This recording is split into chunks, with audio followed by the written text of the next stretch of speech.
உயிர்த்தெழுந்தவர் ஒருவர்தான், ஆண்டவர் இயேசு மட்டும்தான்.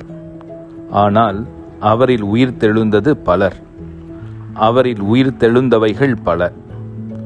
அவர் உயிர்த்ததால் தற்காலிகமான மனித வாழ்வு நிரந்தரமான நிறை வாழ்வுக்கு உயிர்த்தெழுந்தன.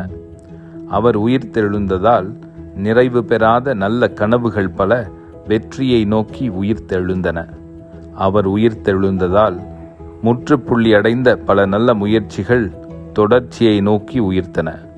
அவர் உயிர்த்தெழுந்ததால் சுயநல சிந்தனையில் அடைபட்டு போன மனிதம் பிறர் நலம் நோக்கி உயிர்த்தெழுந்தன.